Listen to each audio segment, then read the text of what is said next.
Make it clap. Nice, dude. Nice. I can't believe I've never thought of that. Are you ready to talk about masculinity? Yeah, dude. Do you know if masculine's the yin or the yang? I don't. Let's just say it's the yang because it rhymes with wang. That's what I was gonna say. All right, Lucas, are you ready to talk about your masculinity? Yeah. Where do you want to start? Probably with my sister's boyfriends and like the roles that they played in like shaping masculinity, because I feel like I had a great childhood growing up. I had, my parents are still married. They had a very loving and caring relationship, but I think probably at some point when I was going to therapy, we kind of touched on like my relationship with my dad and things that were coming up for me that made me reflect on, how I saw him. And it wasn't like, I guess, the way that most people see their dads, are like the stereotypical dad that's like playing, sports with their son. And so it kind of led me on this path of evaluating like how my sister's boyfriends really filled that role, in the sense of somebody that I like looked up to and thought were super cool. And my dad played a more passive, like stable foundational role, which I think was crucial in a lot of aspects for me as a partner. But in terms of like how masculinity is expressed and felt, I think that was something that I really kind of struggled with, because... And channeled, right? It's like you didn't have an outlet, you had... Oh, no, I had no outlets.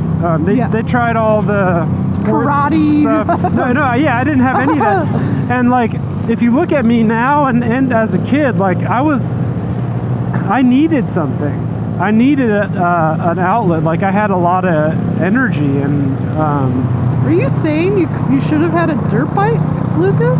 Oh yeah, dude. I was so jealous of any friend that had a dirt bike. And I got to ride a four-wheeler like a couple times, and I was just like, fuck, I need this. And that was never on the table for my parents. Too dangerous, so I was sort of relegated to like music, driving fast cars. Well, yeah. We'll get there, but music, and that's like, I was playing the saxophone, and on the outset, that might not sound masculine. I might view that a little bit differently now, but still, it's like as a teenager, it's like there was nothing like raw masculine expression, and I don't want to generalize. Okay, once again, what the hell is happening? He's just looking at people. I don't want to generalize and say like that's how you have to be as a dude, but I had that energy. I wanted to like, do karate or play drums, which I ended up getting involved in. I wanted that like that power, and my dad didn't help facilitate that, and wasn't like that himself. He was just very much like he was a provider, a stable provider, and that got us through a lot. But I don't think they really picked up on the fact that I had this spark, and it got me into a lot of trouble, or mischief, I should say. We just did like crazy shit, like the way that we were driving our cars down back roads and just getting into mischief that we shouldn't be doing, like driving a John Deere tractor over a light pole. I think the statute of limitations has passed now, so I can talk about that. You lit a house on fire. Yeah, it was abandoned, and they were going to tear it down. There were not people in it. And they like didn't ever pick up on the fact that I needed some kind of outlet, and so, the only source of inspiration when it came to that, like, masculinity was my sister's boyfriends, who were, like, I think there was an episode of Rugrats, like where there's like this cool dude in a leather jacket. We're just going, right? Yeah. That just like the kids are enamored by. So there were these guys that were a lot older than me, and had cool cars, and were like that's how I was introduced into heavier music. I remember one of them in particular, Brad. Shout out to Brad. Shout out, Brad. He burned me a CD with CKY song on it, and like before that, the heaviest stuff that I had been exposed. It was Aerosmith. Yeah, it was like Aerosmith. Yeah, Jesus. Or Bare Naked Ladies or something. I can't. I gotta close my helmet for that. Yeah. So anyway, once I started hearing like actual like heavy music, and then Metallica and all that shit, I was changed. Did you get a nosebleed? Basically, I mean, I was like, I feel like my DNA was unlocked and I changed into somebody else. The problem, I think, was that there was so much pent up whatever testosterone that all came out like it all just it all exploded out of me, like with the tattoos and you know, wanting to dive headfirst into the car culture. And yeah, you went full blast into every single thing that you did. Yeah, and that's what I was talking about with my personality. I definitely have an intense, like, all in. You know, I don't like dabbling and stuff. So I'm not a dabbler. So I just wish that I had that, you know, like male guidance from a younger age to help tame some of that and guide it and be constructive, because now I'm at the point where as an adult, you know, I think the prefrontal cortex development has a lot to do with it. I'm tame, you know, I'm able to control that and guide it in a productive way, and so I feel like I'm making up for a lot of time in that aspect, and really like reframing how I look at masculinity in general and how it manifests in me. And it's been a trip, but I think it's really kind of essential. We gotta wait for these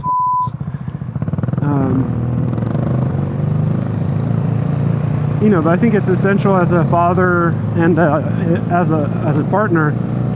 And yeah, I mean, I'm excited on that end to potentially have a boy if we do, and play that role. I mean, even for Ruby, it doesn't necessarily have to be a son, but to just reflect on those aspects. And well, like, it's also just so important, I think, for identity purposes, gender related or not, to have an influence of some kind of aware parent. Like, most parents aren't aware.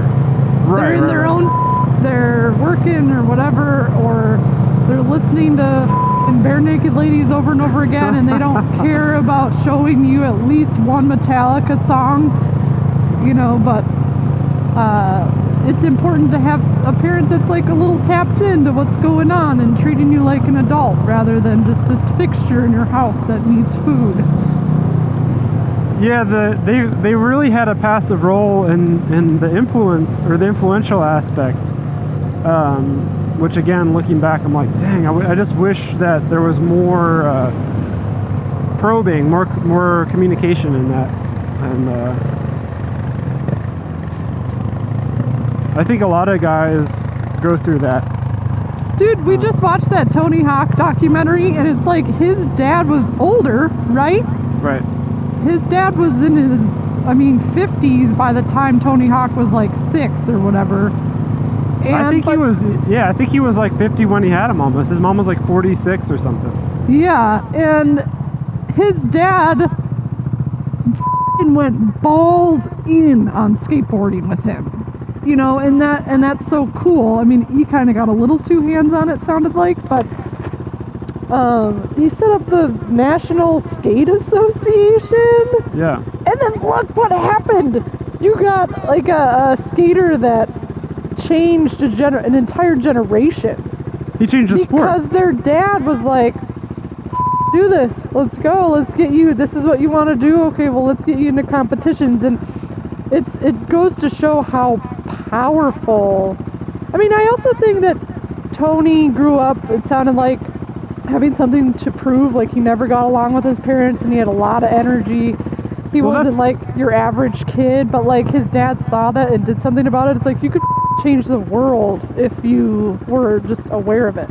Well, that's what I'm saying, or that's how I relate to that. Seeing this kid who was acting out, he was being a shithead because he had that kind of energy and the desire to like make happen, and so you pick up on that. You're like, oh, you need attention, and it's not like attention. It's like you need to be guided into something. So it just goes to show that America desperately needs a motorcycle racing feeder program.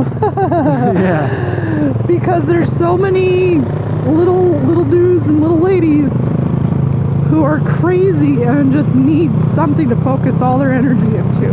But there's no system for that.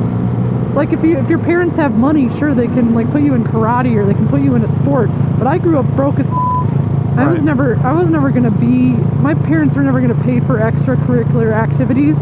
My dad luckily was like, I got you a guitar. Now learn a Blink-182 song. And I was like, oh, okay. Right. Yeah, you tapped into that sort of desire and creativity, pretty early on, and just you were aware of like what was cool and stuff, and I had to figure so much of it out on my own, and all in terms of relativity, like, Is that why you pick such a masculine wife? A masculine bike? Wife. Oh, wife. Yeah. Can you? Yes, because I want you to be my dad.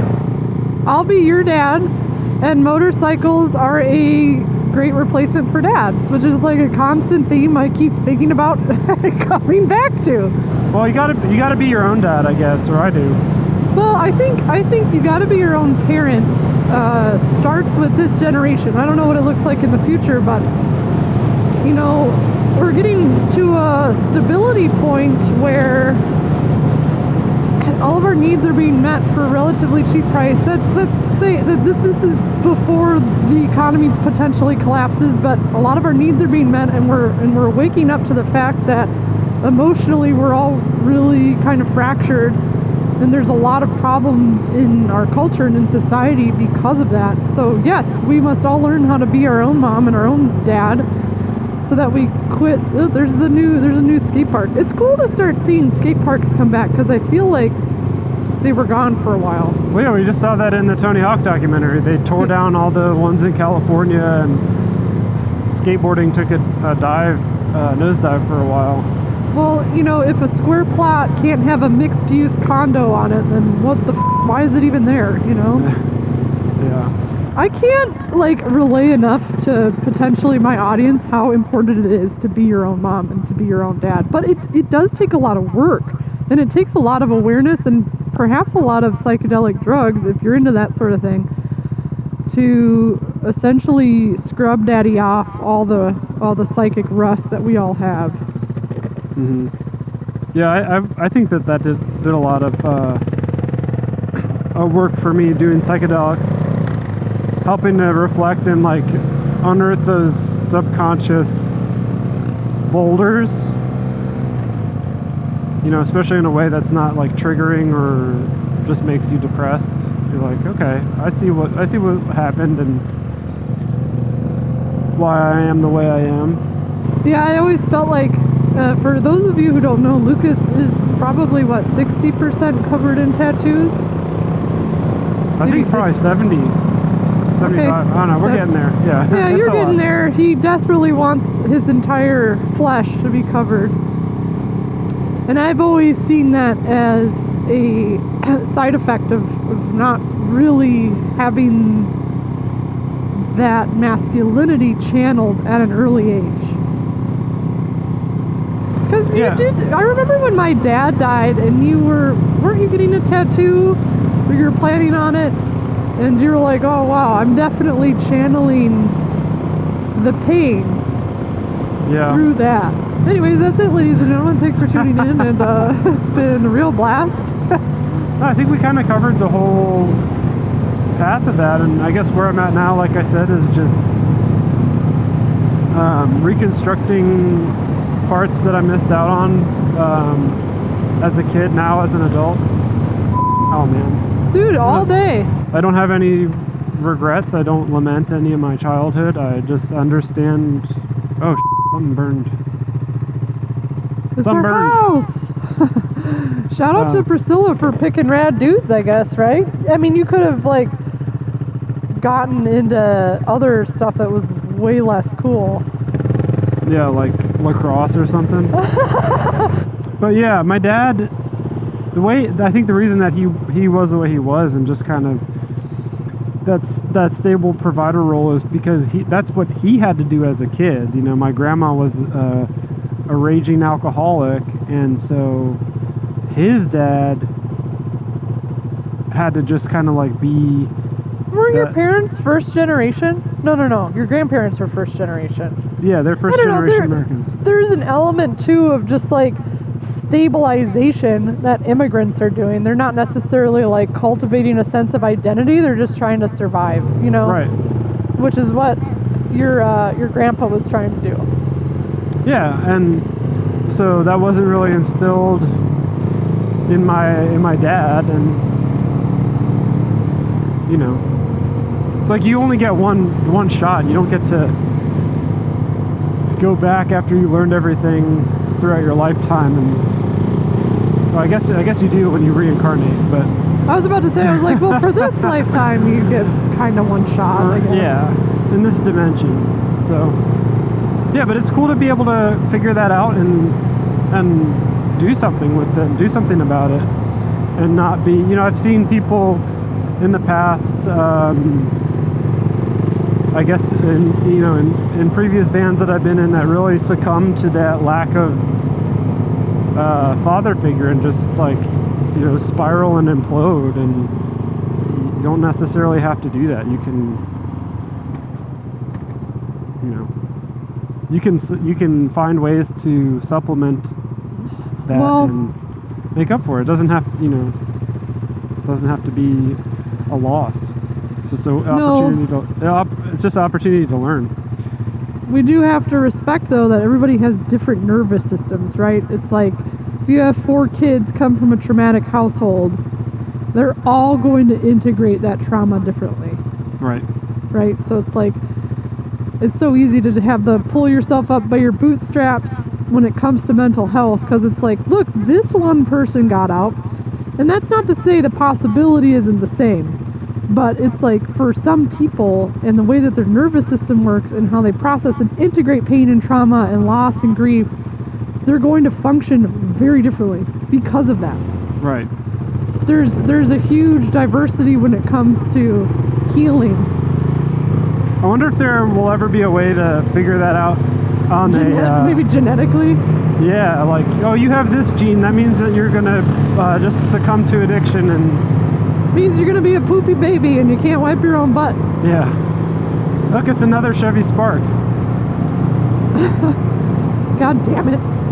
Okay, would you rather have a Nissan Juke or a Chevy Spark?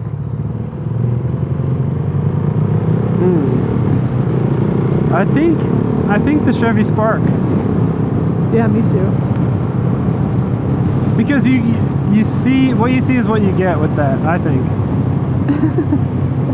The Nissan Juke, not only is it just a hideous car, but it's like it's trying to be something that it's not.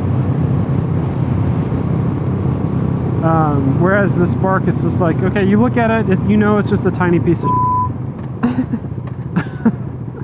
Yeah, they're not trying to put nail polish on it or anything. No. They're not trying to polish a turd. Right. Like, you know, if you drive a Chevy Spark, that person doesn't give a about cars. But a Nissan Juke is kind of substantial, and it like says to me that you're misinformed and that you think that this car is something else. The end. Look, it's getting sunny out now, finally. God damn it. Whatever.